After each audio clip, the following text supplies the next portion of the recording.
Our new guest, Eugene Pradas, is a Senior Vice President at Business Telecommunications Services, whose focus is on identifying and penetrating new markets to improve sales. In this episode, we will talk about how to set the right KPIs and succeed in leadership.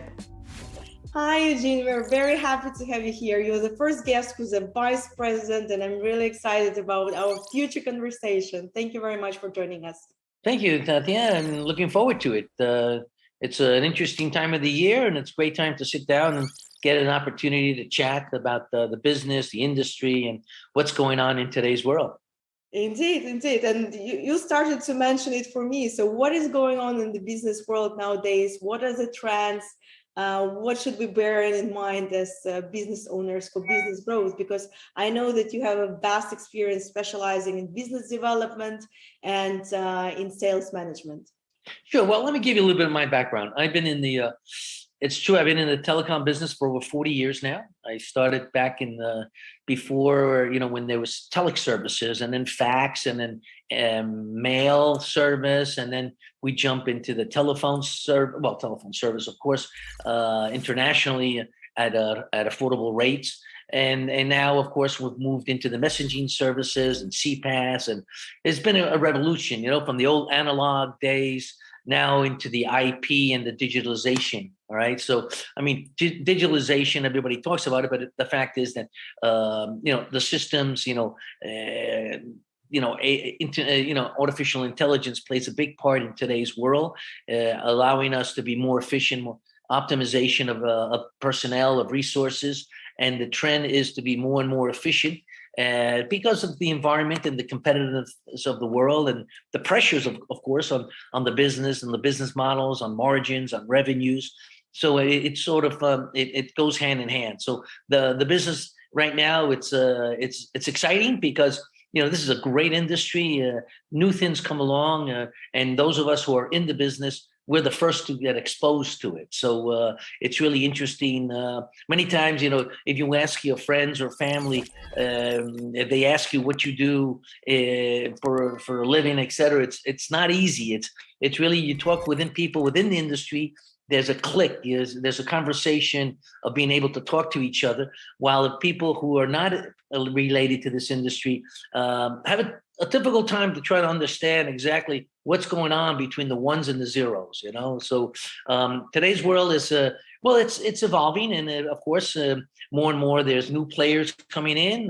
There's consolidation, there's some investments back and forth, always looking at. Key element is the customer experience, of course, and that is because at the end of the day, the customer is the one who pays the bills, and so you have to have them happy in order to be successful and to keep moving, and so that you can invest in the business itself and move forward into other areas, because there's always new areas around the corner, no doubt. There's always new opportunities, and that's the interesting part of this whole business. To be honest, what do you do in the company to improve customer experience? Oh, well, MK, I've been at BTS now for over 9 years. And what we try to do, first of all, is, of course, from a technology perspective, monitorization of the systems, okay? You have to have a good hand on where you are in the monitoring of the systems, because if a problem comes up, and problems always come up, it's just natural. The key is, how do you respond to it time-wise? And of course, in what way, and how do you resolve the situation? All right. So we have a knock 24/7 all year round, 2 different network operating centers that cover the globe, both the eastern and the western hemisphere. So from that point of view, first we have the monitorization, and then in addition to that, of course, are the information, the tools that you have, the databases you have of your customers, being able to identify the customer, who within the organization needs to be notified in case there's something that comes up, is also key. So having those updated help you really to bring a better customer experience when something does come about. Great. Let's move to the leadership. You mentioned your past experience, 40 years, you said. That's impressive. And what are the lessons you have learned from these 40 years about leadership? What should we remember about? Well, I mean, I think one of the first things that's important is to learn what not to do. Yeah. Okay. So what not to do? No, I deal with a lot of people who are in the business now, younger people going in, and what I try to talk to them is, don't repeat some of the mistakes that others like myself may have done. All right, and in order to move forward, leadership is important. I always believe in motivation and in discipline, in the sense of you really need to have self motivation is key, no matter whether you're working in an office or working remotely. Self motivation, self discipline is also key in order to be efficient.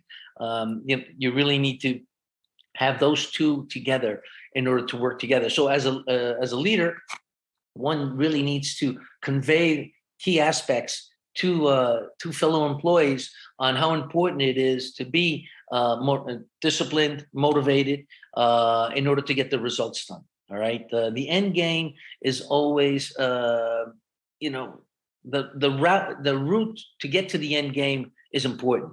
And so working with fellow colleagues is important. Now everybody's talking about teleworking, telecommuting, which is great in many aspects, but there still need to be that interface with other employees, colleagues, in order to share experiences. Sharing experiences helps also to people to get a better idea of when a certain situation comes about, how to respond to it.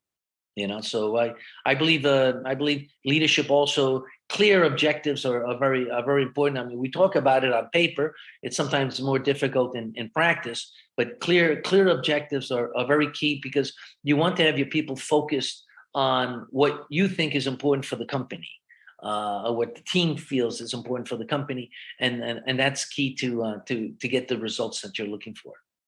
What helps you to set these objectives? I mean, I understand that you mentioned motivation and discipline, and these are indeed very important factors. But if we make these terms more specific, what do you mean by that, or provide your examples how you actually reach this? Okay, well, I mean, everybody talks about KPIs as well. I mean, one set of objectives has to be the performance results of the company. Growth, what areas to grow in, what areas to expand in. So there's the results, the numbers are also very important. Okay, so let's face it, because you need to grow, and to grow you need to have good performance, and good performance is just like a wheel. The better the performance, the better, the management is happier, and if the management is happy, the employees are happy. Okay, this is one follows the other. So the results are very important. Then you have other sets of KPIs that have to do with other aspects, doing with the company, also with customer experience, also with the social responsibilities of the companies, that goes beyond just the numbers aspect. Okay, and those things are you can set up the KPIs, as I mentioned, per department, per whatever you feel is more appropriate in the organization, in order to have not just the results, which is important, but also the other aspects of the association of the company and its social responsibilities.